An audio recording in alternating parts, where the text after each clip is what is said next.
Swayam Prabha. Digital India. Educated India.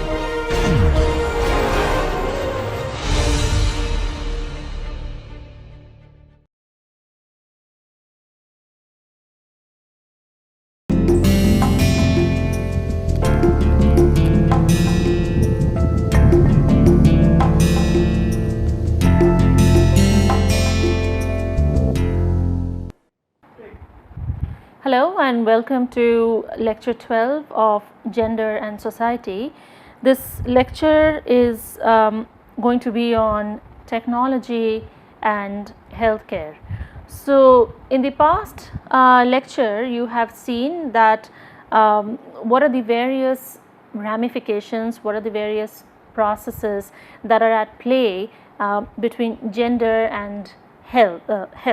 So, we have in the past lecture explored the various understandings of health, from the classic biomedical model to understanding of health using the holistic model, and then we have looked at how the World Health Organization actually defines health as. And we have seen that how our biological understanding, how our socio-cultural understanding, all of that actually combine together to inform what we understand as health of a person or health of a society. So, in this lecture what I am going to do is walk you through some of the basic understandings of how technology actually combines with the idea of health, and some of the very important emerging fields of study, some of the very important emerging questions that are interrogated in this regard. So, before I start, I want to let you know that just like gender and society is a heavily interdisciplinary field, topics such as technology's role on healthcare, or how healthcare and technology inform each other, is sitting at the intersection of multiple disciplines.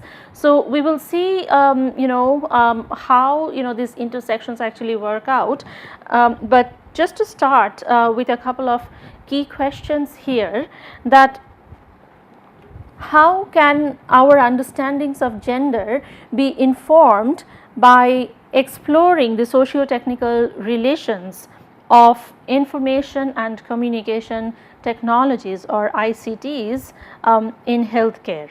So, how does gender actually inform the idea of ICT, and in vice versa, how does ICT actually give us newer understanding of how gender is negotiated as a process.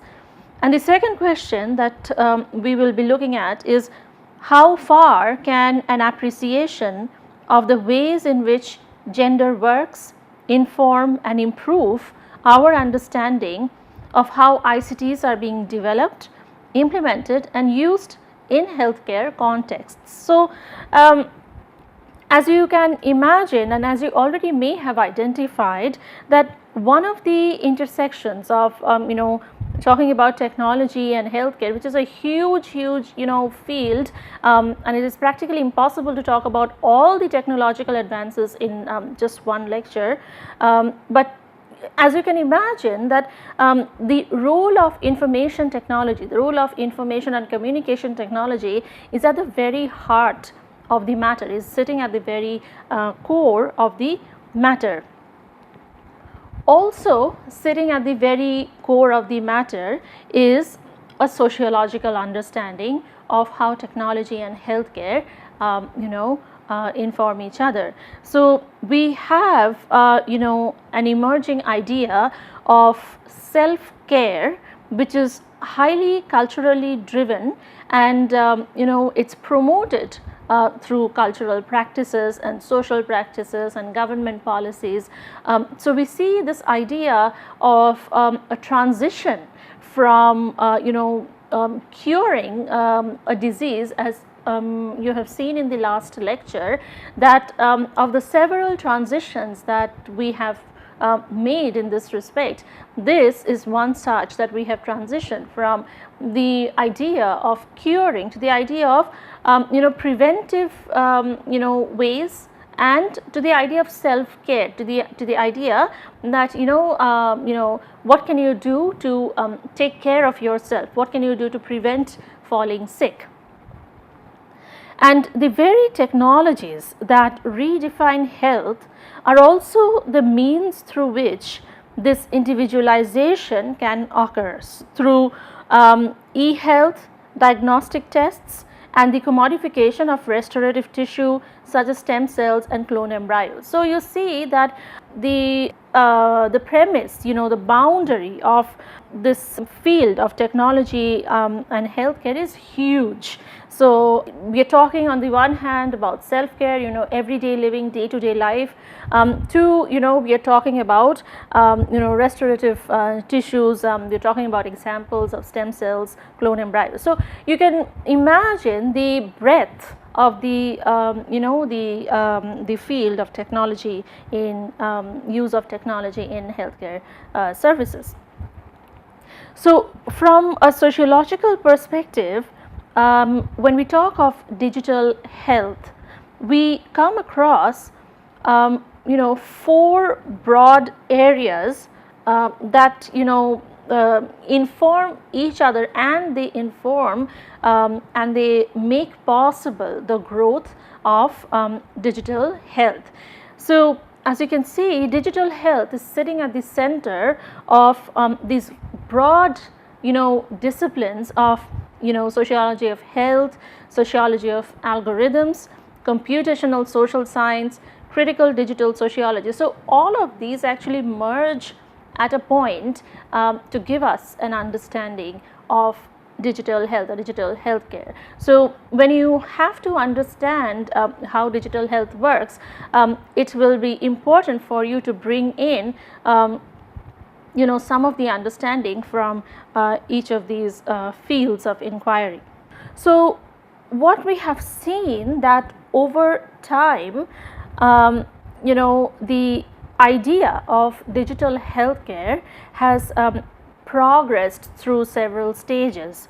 So, starting as early as 2003, as you can see, where it was imagined to be an age of learning in terms of digital healthcare, and scholars were asking sort of questions that what is it and why should we care about digital healthcare. So, that was that was one of the introductory phases, one of the first phases when the idea of digital healthcare was actually introduced in society, that scholars and practitioners and researchers, they were trying to understand that what is digital healthcare and why should we care about digital healthcare, what is it that it is giving us an added advantage. So, it started from there, and then we go to the age of interest. The second stage is the age of interest, that how can we seed innovation. So, now we have accepted that we understand, or we kind of understand what digital healthcare is, and so how can we make it more innovative. So, how can we start discovering newer avenues, understanding newer concepts with regard to digital healthcare. The third stage, that the age of implementation, is asking how can we do digital health well. So, the first 2 phases were actually invested in understanding what is it, and then from the third phase onwards, which is the current phase that we are in, is questioning that how can we do digital health well, what is it that we need to do to progress, make progress with this idea. And the next phase that is projected to be the age of scale, that is how can we maximize our impact. So, we have gone through asking what is it, how is it, and then we are asking how can we maximize the impact of digital healthcare. So as you can see that we are currently in the third stage, going on to the fourth stage soon, that we are now engaged more with the question of how can we do digital health better, and then what are the benefits that we are gaining, and how can we maximize the impact of digital healthcare in society. So we have seen, just to give you some idea of how health information systems work, we have seen that there has been changing boundaries and relationships between traditional producers and users of health information. So the relationship between producers and users have undergone a change, and this has been manifested or facilitated by the collection of health information. So how information about health is collected, the distribution of health information to citizens. So how or how well accessible are these information to the people in the society, and the growth of new imaging technologies. So what are the newer ways of applying technology to image processing with regard to healthcare. And here you can see this is actually a research work that was done by a set of scholars. So you can follow this link if you want to read up about this paper. This is just showing an application of medical imaging technologies, and how can we take it a step further. So we have also seen that the government of India has invested a lot in understanding digital health, and to the extent that we have the National Health Portal by the government of India, and you see some snapshots from the website, that it has become a serious national policy. And if you go to this website, it is very informative in the sense that it will give you information at the click of a button about hospitals, about doctors, about self-care. So we have seen that at the national level we do have a very serious effort going on with regard to digital health.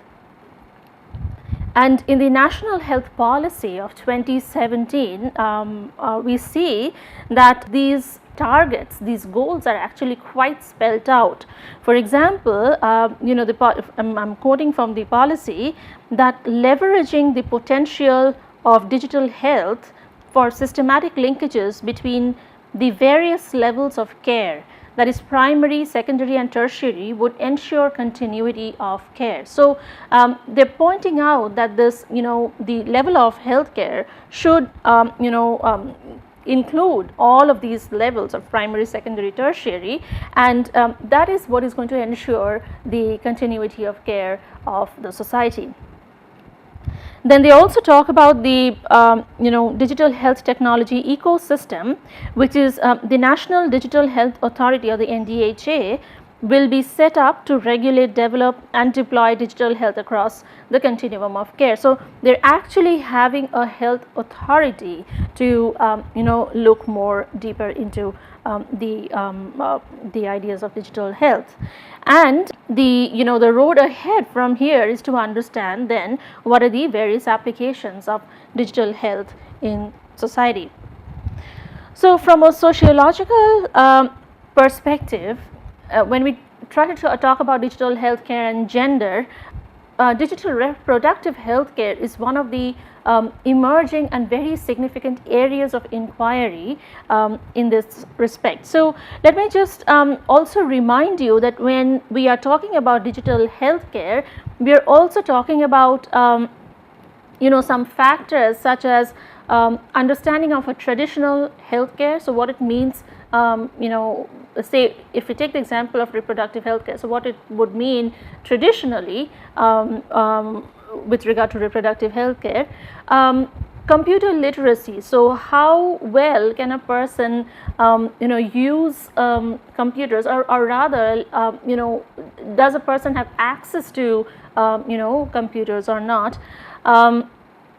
Media access and usage. So again, the question of resource access and the question of how well can you use some of these data that is available, and the idea of health awareness, the idea of health concern.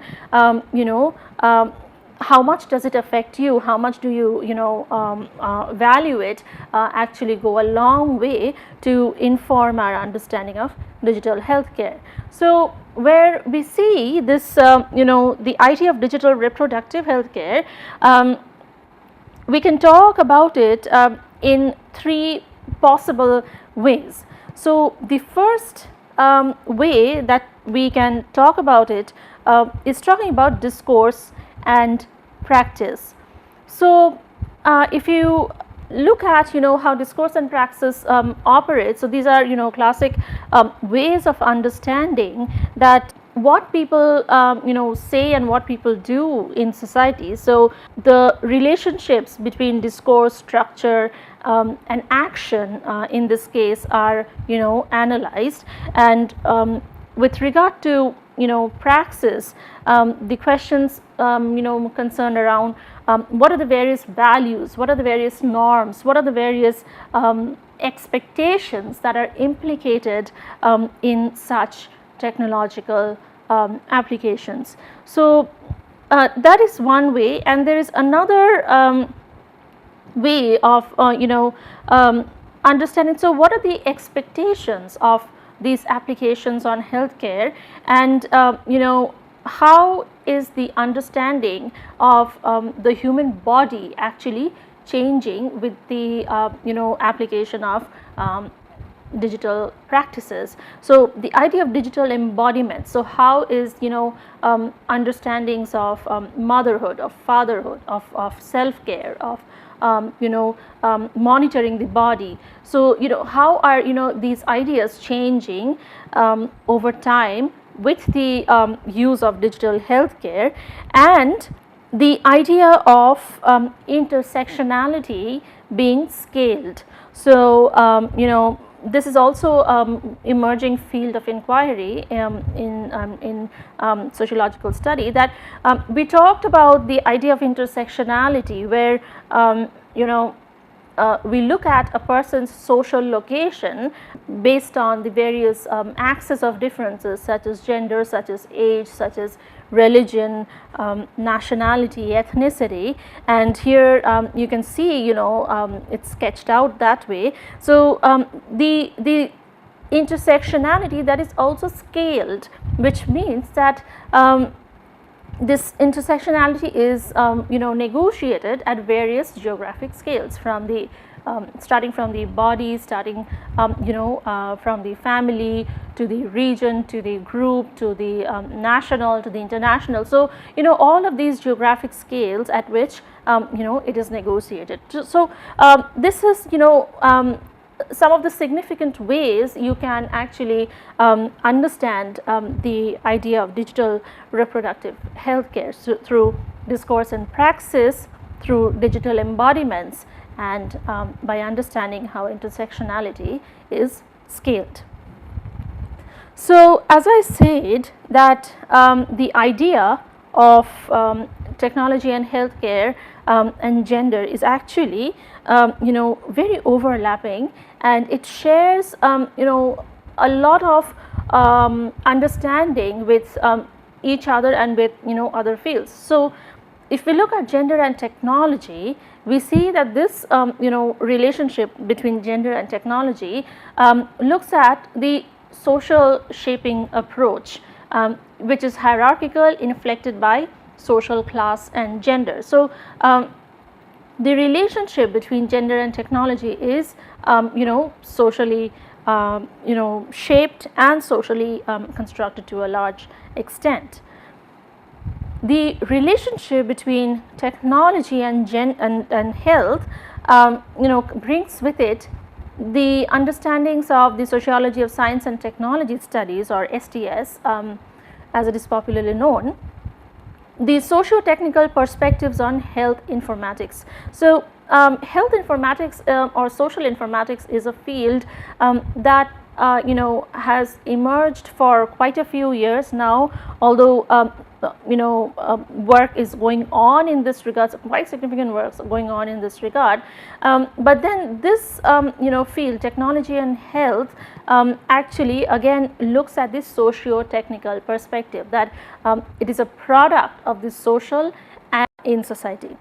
And the third key area of inquiry in this respect is gender and health, something that we have looked at in the last lecture, that what can be the gendered health consequences, specific health risks women and men face in society. So, this is a relationship that we have explored in the last lecture, and it forms the third key area of inquiry in this respect.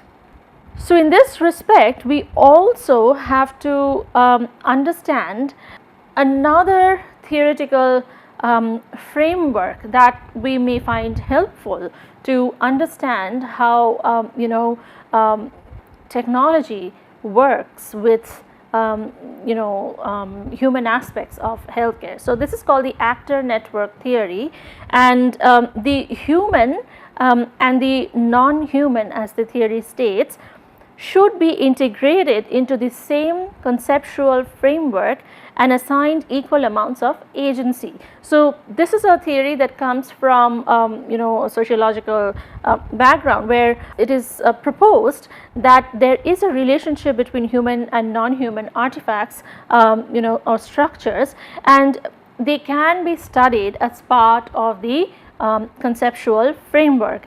And when we talk of agency and when we talk of discourse, so we in this actor network theory, we see that equal amounts of agency are actually put in the human and non-human components, and as is prevalent in the discourse.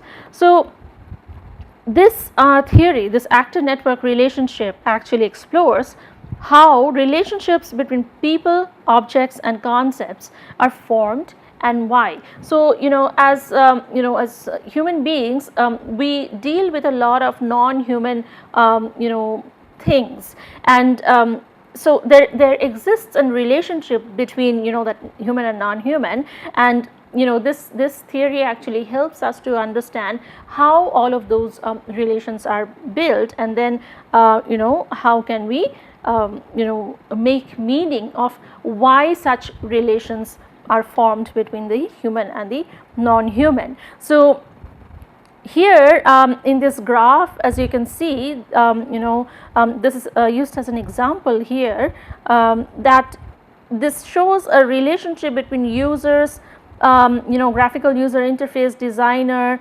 applications, customers, so all sorts of things that can be human or non-human, and they are put in a network to understand how one relates to another.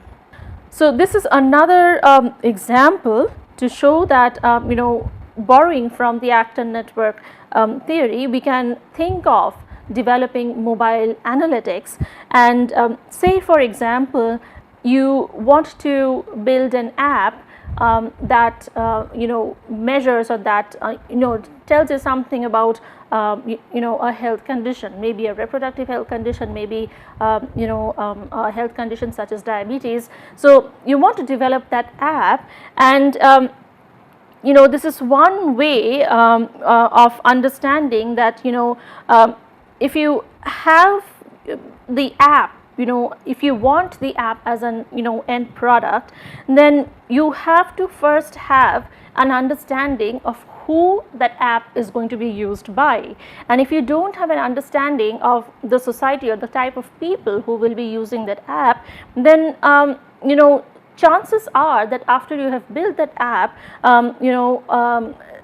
there may be people or society who are not willing to use that app. So, to do a study before making an app will just help you cater or deliver the society better. So here you can see that the development of mobile analytics, that it is kind of a, again, an actor network idea, where you have the human and the non-human components here, who are not just in a network, but also in kind of a flow with each other. So this is the type of relationship that may be understood using the actor network idea.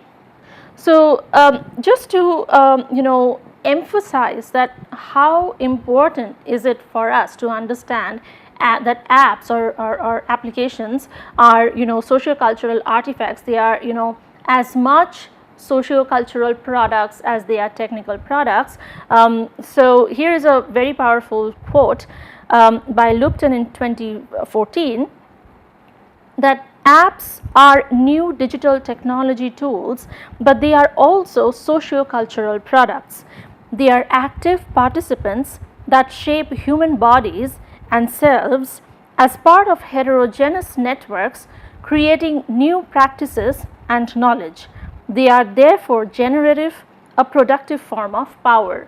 So you see that from this quote, it is not just evident that apps are socio-cultural products, but they are also a source of power relationship. They are also informing sort of power dynamics in society. So apps have a potential to shape the ways in which the human body is understood, visualized and treated by healthcare workers and non-professional people alike. So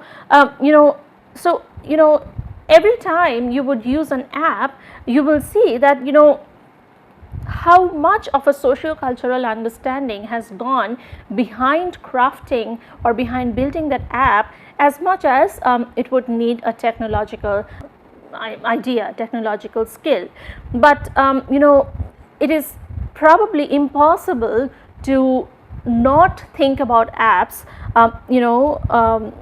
without these socio-cultural components. So they are as much socio-cultural products as they are technological products. So this is one point where we need to assert that the relationship between technology and healthcare,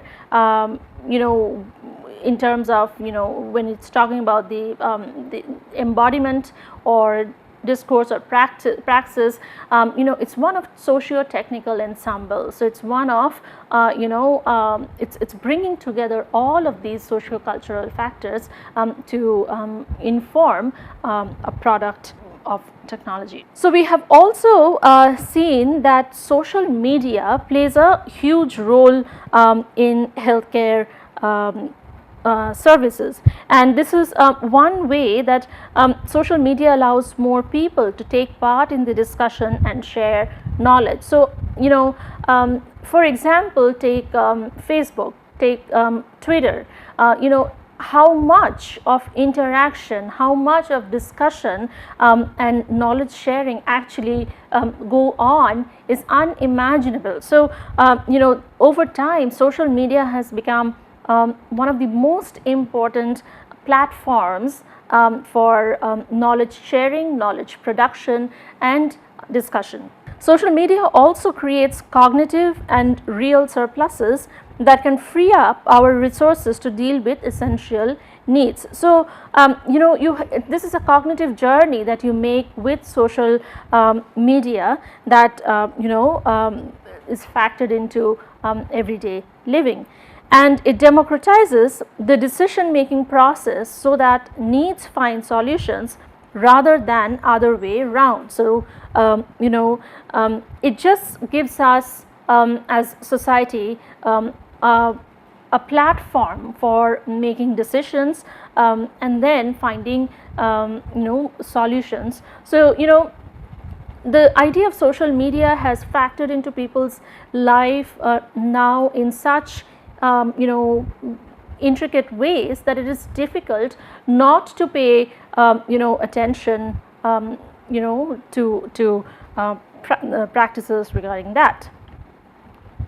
So, the fact that digital media culturally matters is undeniable, but showing how, where and why it matters is necessary to push against peculiarly narrow presumptions about the universality of digital experience. And this was proposed by Coleman in 2010, where the scholar is saying that we know for sure that there is a very important cultural implication for digital media, but what is not clear yet, and probably this will be a work in progress for the next decade or so, that how, where and why it matters will give us much better idea to break free of narrow presumptions that the digital experience is universal for everyone. It is not, and therefore we need to know, we need to understand that how, where and why do these experiences differ, and what are the emerging patterns out of such differences. So, having accepted the fact that there is a huge cultural implication on the use of the digital healthcare systems, let's now look at one of the areas in which in terms of reproductive healthcare where technology has played a huge role and continues to do so in understanding various sociological ramifications in society, and this is the case of the assisted reproductive technologies. So, over time we have seen that there are these efforts, whether it's traditional healthcare or digital healthcare, or however you want to put it, that societies have tried to address issues of globalization, issues of inequalities through various technological ventures. And one of the inequalities that can be talked about in this respect is the idea of infertility. And infertility affects more than 15% of all reproductive aged couples worldwide at some point in their lives. So, it's a very significant global problem that we see worldwide. Infertility affects around 80 million women and men worldwide, a global reproductive health problem. So, it has been put forward as a global reproductive problem, or a global reproductive health issue that affects this huge number of around 80 million women and men worldwide, and so it is not unique to any particular society, not unique to any particular country or group of people. Now, what has shifted over time and space probably is the idea that infertility, if we have to term it as a problem, I like to call it as an issue, not a problem.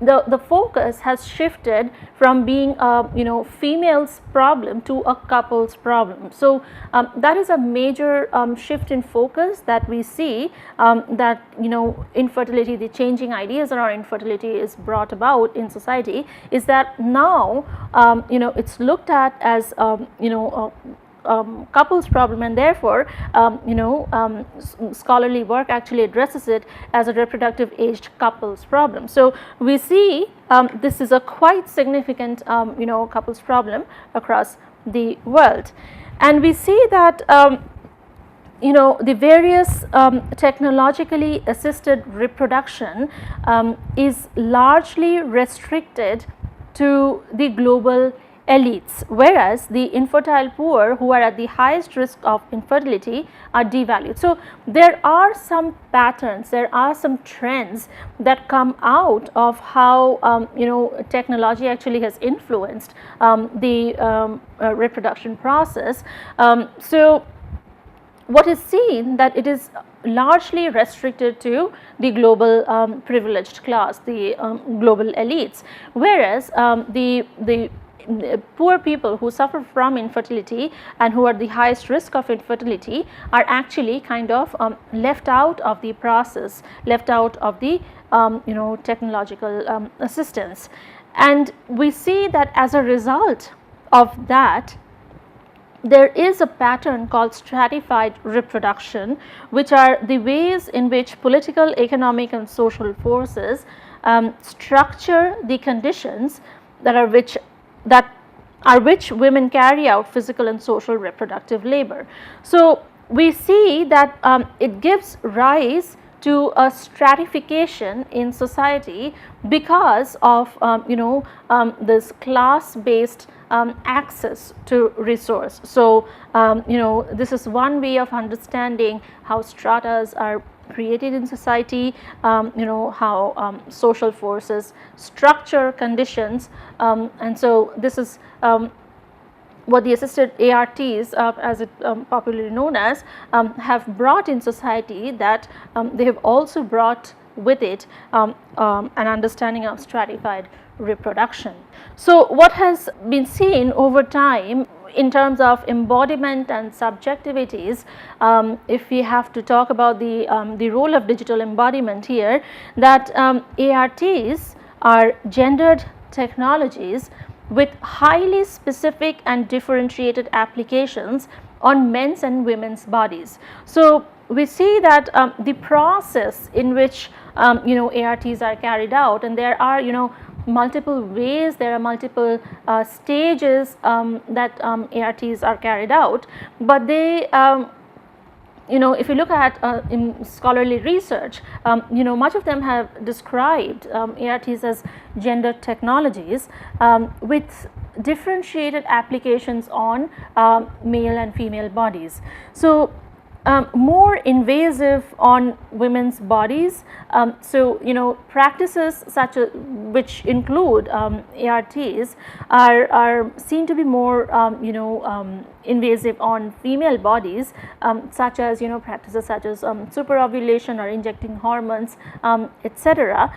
And as an unintended consequence, the very existence of ARTs may serve to reinforce cultural motherhood mandates for women in many societies. And this is a point that you need to understand, that why do we have ARTs to treat infertility or for other reproductive issues, that often there is a cultural understanding in many societies around the world, which is the understanding of the motherhood mandate, that if a woman is diagnosed or if a couple is diagnosed to be infertile, much of the time the blame actually falls on the women for not being able to reproduce, and that brings with it the understanding of the motherhood mandate in that society. And therefore much of these innovations of ARTs have been reinforced by cultural ideas of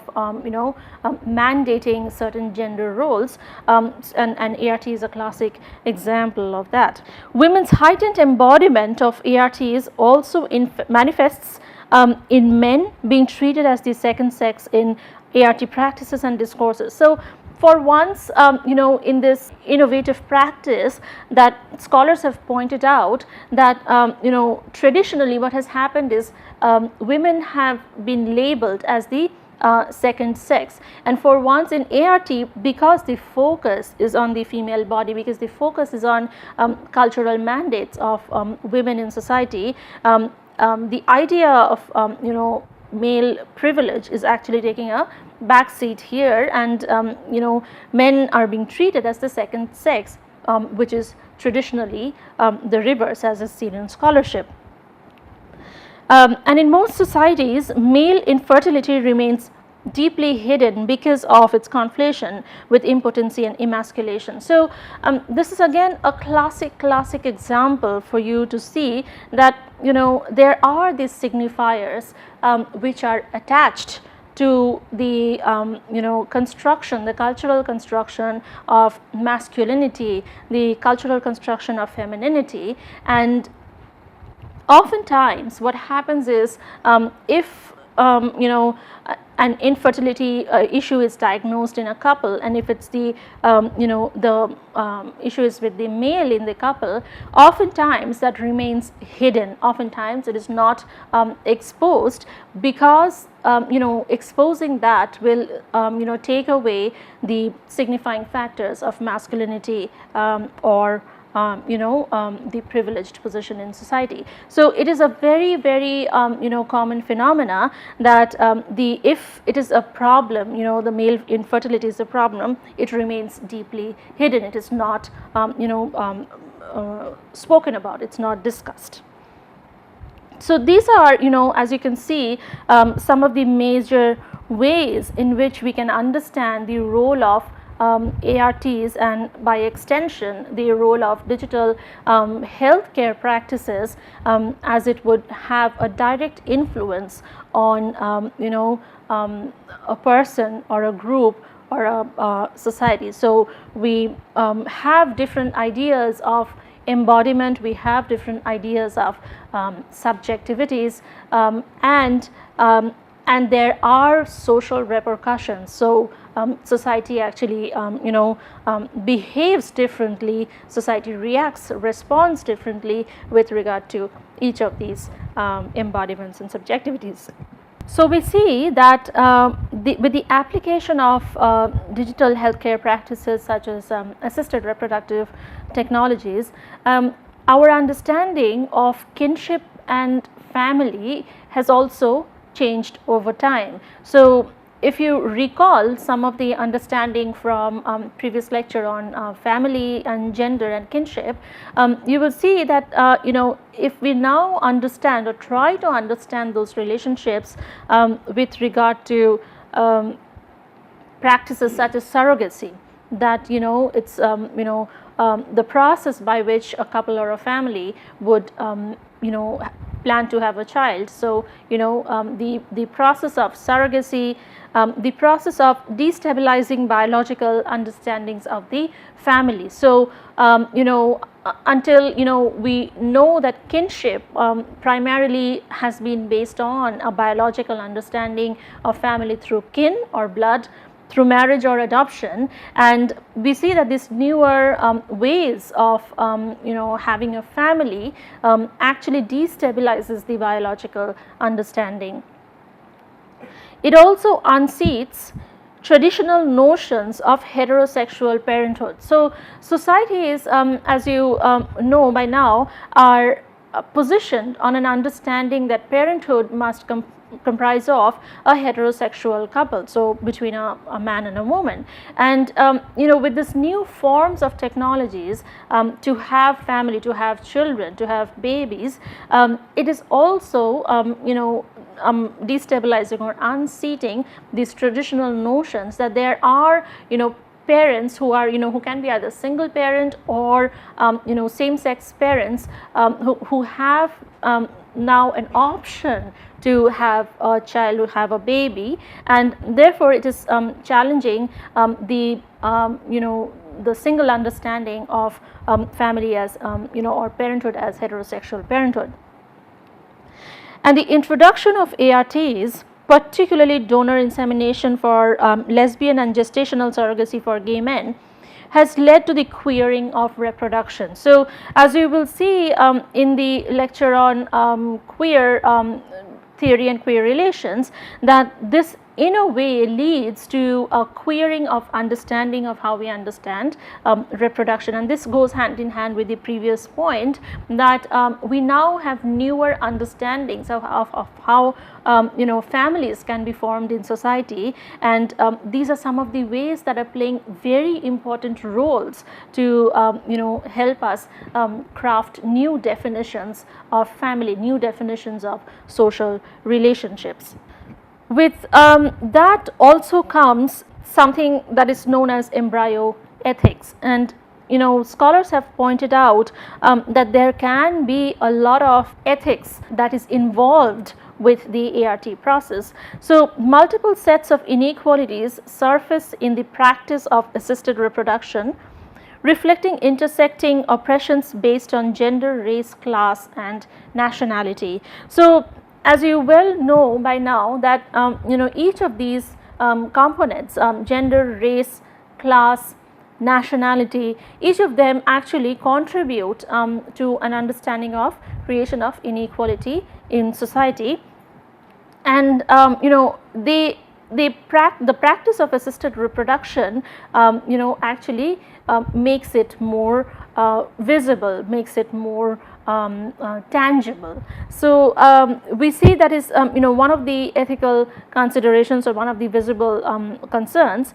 The poor minority women in some countries are being recruited, or as some scholars would say coerced, as gestational surrogates. So you see that the minority women, particularly from rural poor parts of the society, including in India, that are being recruited for this practice of surrogacy, practice of gestational surrogacy. And I would encourage you to look up a few documentaries on surrogacy in India, where the practice has gone through various legislations over time. And I would like you to find out what are those stages that India as a country has gone through, and where do we currently stand in terms of surrogacy. So that is something I want you to find out. And we also see that religion may impact the practices of assisted reproduction more directly. For example, as scholars point out, that across the Sunni Muslim world, gamete donation and surrogacy have been religiously prohibited. So as you can see that one axis of differentiation, religion, can have a direct implication on the idea of assisted reproductive technology. And the idea of egg donation. So one of the processes of the ARTs actually are carried out is when they identify the infertility issue, what they do is they extract the eggs and they freeze it, and then they would treat it. And then in the meantime, if the eggs are not required, that is the woman conceives and has a child, so these eggs are usually donated to another woman who would need them. Now this comes with a lot of ethical concerns, a lot of ethical questions, that one woman's egg is being donated to another. And I would in this regard, I would encourage you to read up the ART bill of 2014 in India. So as the ART bill says, and it's a long document, so please read it up, that ART today is a 30 billion industry in India with over 3,000 clinics across the country. Infertility is the commonest medical problem in 30 to 40 years of age group of couples in India. And the ART bill actually points out some of these very important ways in which family, kinship, can be redefined, and some of these ethical connotations around processes practices such as egg donation. So how do we then understand ARTs with intimate relations in family and marriage? And we see that it is global issue, global infertility, which has several of these social consequences, and either it is treated, or families drift apart, or there are other consequences of infertility. And we have seen that how practices of inclusion of technology in this process of treatment actually creates various forms of embodiments, various forms of subjectivities for the couple involved. And we have also seen that how new directions in kinship and family studies can come out of this understanding of kinship, of this understanding of application of technology in reproductive health care, and which leads also to the question of embryo ethics, as we just discussed, that what are some of these ethical connotations that the ART Bill of 2014 spells out. I again want to emphasize that please go and take a look at the ART bill to find out more about what can be some of the social ramifications.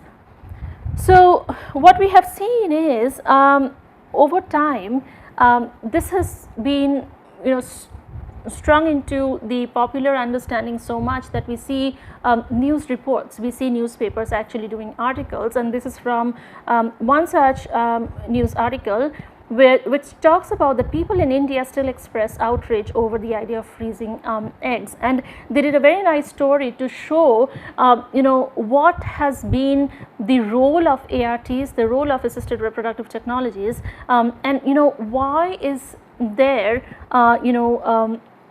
a disparity in social understanding with regard to that. Why do we have multiple patterns, multiple stages of acceptance with regard to such a technology? And in part, as you will see if you read up the bill and if you read up some of these news articles, that oocyte cryopreservation or egg freezing as part of infertility treatment has been very, very prevalent in recent times in the country and of course globally. But again, it comes at a lot of cost, and the idea of social egg freezing, that you choose it as a lifestyle choice. We see that India as a country is an emerging global market in that social egg freezing, that you choose to freeze your eggs and then you claim it back when you're ready to have a family. So this is just one of the examples for you to see that technological advance in healthcare with regard to gender, such as ART, and ART is a huge field in its own right, can have significant social implications, significant social ramifications, and we have just looked at some of them. So what I want you to do, having read some of these resources and having viewed some of these resources that I just talked about, is to find out what are some of the changing sociological values and norms with respect to gender that are seen with the introduction of digital healthcare in society. So I want you to do some research to find out that traditionally what have been the traditional values, sociological values, norms with regard to gender and healthcare, and are these changing? So are these values and norms changing with regard to gender with the introduction of digital healthcare in society? So this is, I want you to read up some of the research articles, find trends and patterns that we have not talked about in this lecture, and I want you to identify the changing values and norms. And if you want to read up more about how the network in the society works with regard to the information network, you can read up the Manuel Castell's book, The Rise of the Network Society, The Information Age. And in the next lecture, we are going to look at some of these ideas of normativity, subversions, queer identities. I just talked about queering of reproduction in this lecture. So we'll take a look at more deeply what do we exactly understand by that. Thank you.